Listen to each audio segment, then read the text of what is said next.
네, 저는 월 아래는 썰 위닛이라는 논문을 가지고 발표를 진행하도록 하겠습니다. 네, 아래는 특히 LSTM과 GRU는 과거의 순차 데이터를 처리하는 대표적인 방법이지만 학습 속도 문제로 인해서 트랜스포머가 등장하게 되었습니다. 트랜스포머는 자연어 처리와 같이 다양한 작업에서 우수한 성과를 보였지만 긴 시퀀스를 처리할 때 계산 복잡도가 기하급수적으로 증가하는 문제를 갖고 있습니다. 이러한 문제를 해결하기 위해서 새로운 연구들이 등장하면서 전통적인 RNN 아키텍처를 병렬학습이 가능하게 만들어서 다시 검토하는 연구들이 이루어지고 있는데요. 그래서 본 논문에서는 전통적인 RNN 아키텍처인 LSTM과 GRU를 병렬학습이 가능한 형태로 단순화해서 최소화된 RNN의 성능을 재검토하였습니다. 네, 먼저 RNN에 대해서 간단히 설명드리자면 RNN은 시퀀스 데이터의 의존성을 학습할 수 있는 모델로 자연어 처리나 시계열 데이터 분석에서 자주 사용됩니다. 하지만 기울기 소실과 같은 문제로 인해서 긴 시퀀스를 처리할 때 어려움을 겪고 있는데요. 이를 해결하기 위해서 등장한 게 바로 LSTM과 GRU입니다. LSTM은 긴 시퀀스를 처리할 수 있도록 기울기 소실 문제를 완화시킨 모델이고 GRU는 LSTM보다 그 게이트 수가 적어서 더 빠른 학습이 가능한 모델입니다. 하지만 이들 역시 순차적 처리의 비효율성을 해결하지 못했고 이후에 트랜스포머 모델이 등장하게 되었고 그 트랜스포머 모델이 그 병렬 학습이 가능을 해서 빠른 학습이 가능하다는 특징이 있습니다. 일단 그 RNN의 그 가장 큰 문제는 시간에 따라서 순차적으로 계산을 해야 된다는 건데요. 이를 학습하기 위해서 그 BPTT, 그 시간을 역점파하는 방식으로 학습을 해야 하기 때문에 긴 시퀀스를 학습하는데 매우 비효율적입니다. 그 트랜스포머는 이러한 문제를 병렬 처리로 해결을 했지만 그 긴 시퀀스에는 여전히 계산량이 기하급수적으로 증가해서 메모리 사용량과 계산량이 과도하게 증가한다는 점이 있습니다. 그래서 그 민 LSTM과 민 GRU는 기존 LSTM과 GRU 모델을 병렬 학습이 가능하도록 수정한 것인데 첫 번째로 히든 스테이트에 대한 의존성을 제거하였고 두 번째로 캔디데이트 스테이트의 범위 제한을 제거했습니다. 이를 통해서 학습 속도가 대폭 상승하였고 파라미터 수가 감소하게 되었습니다. 네, 민 GRU는 히든 스테이트와 현재 인풋을 사용을 해서 현재 스테이트를 계산하는데요.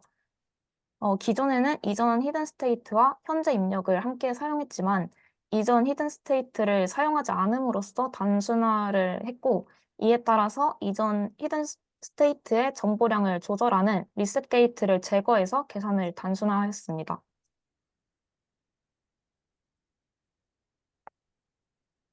네, 그다음에 GRU와 LSTM에서 하이퍼볼릭 탄젠트 함수를 활용을 해서 출력 값을 -1에서 0까지 제한을 해서 히든 스테이트와 캔디데이트 스테이트가 일정한 범위 내에서 안정적으로 유지하도록 하는데요.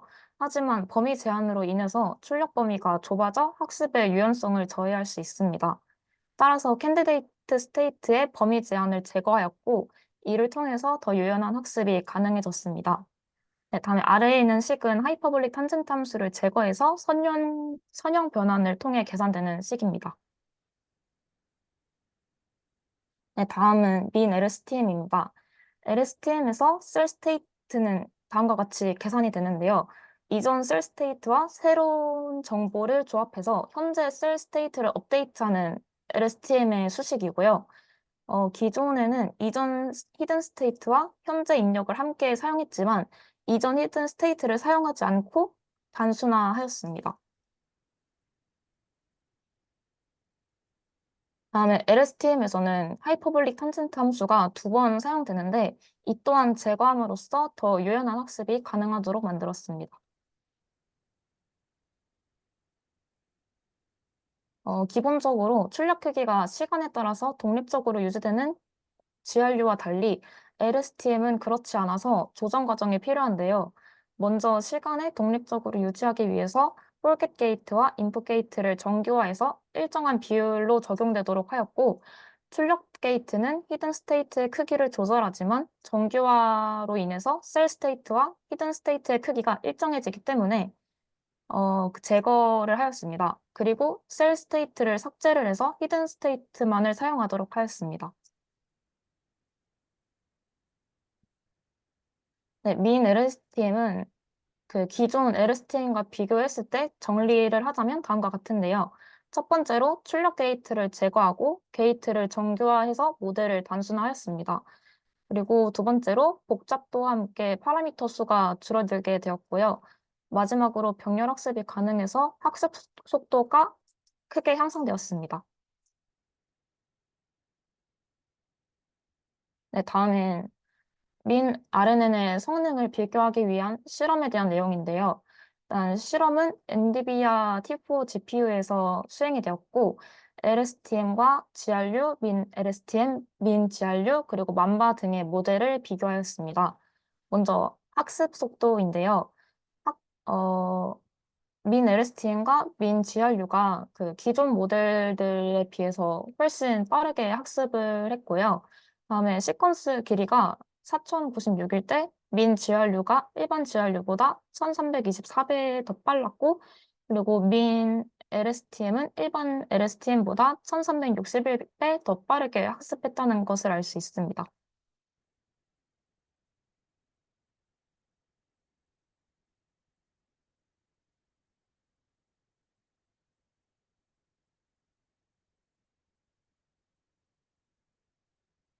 네, 다음에 메모리 사용량인데요.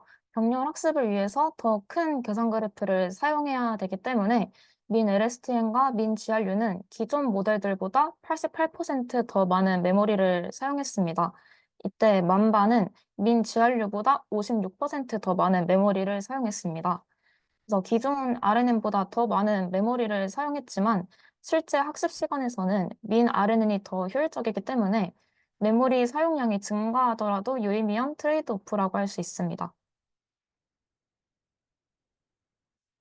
민 LSTM과 민 GRU는 단일 레이어일 때 입력이 시간에 독립적이기 때문에 간단한 순차 모듈로 작동합니다. 첫 번째 레이어의 출력이 시간에 독립적이지만 두 번째부터는 이전 레이어의 출력을 기반으로 해서 시간에 의존적인 계산이 이루어집니다. 여러 레이어로 구성된 민 LSTM과 민 GRU는 다시 복잡한 함수를 모델링할 수 있게 되었고요. 결과적으로 레이어의 수가 많아질수록 성능이 급격히 향상하게 됩니다.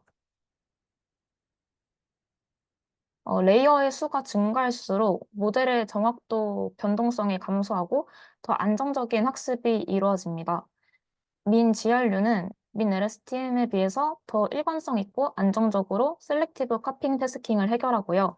이는 민 LSTM은 풀겟 게이트와 인풋 게이트로 전부 삭제와 추가를 제어하는 반면에 민 GRU는 하나의 업데이트 게이트로 이를 처리해서 더 적은 매개 변수로 최적화하기 용이하기 때문입니다. 네, 여기서 셀렉티브 커핑 태스킹은요, 모델이 입력에서 중요한 정보를 선택하고 불필요한 정보를 무시하는 그런 작업이고요. 민 LSTM과 민 GRU는 이 작업에서 매우 뛰어난 성능을 보였습니다.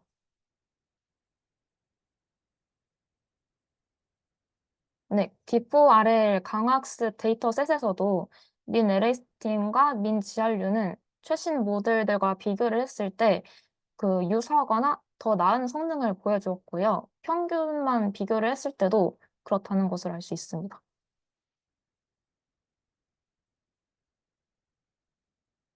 네, 다음은 랭귀지 모델링에 관한 내용입니다.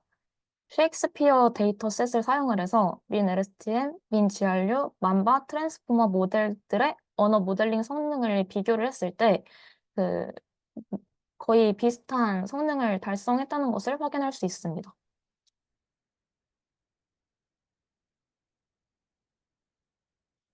이때 민 LSTM과 민 GRU는 더 적은 학습 스텝으로 비슷한 성과를 냈다는 건데요. 특히 트랜스포머는 2000 스텝이 필요했던 반면에 민 LSTM과 민 GRU는 각각 625, 575 스텝에서 최적 성능을 달성했습니다.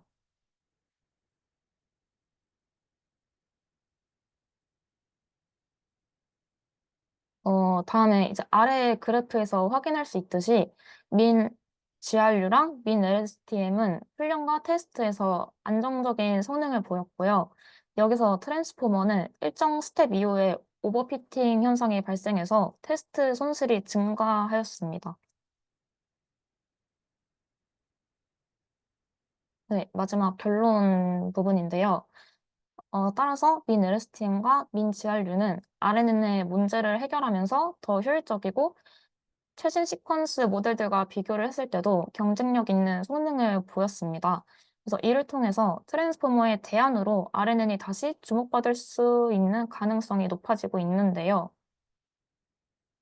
하지만 그 메모리 사용량도 같이 늘어나기 때문에 하드웨어 자원이 제한된 환경에서는 좀 주의가 필요하고요.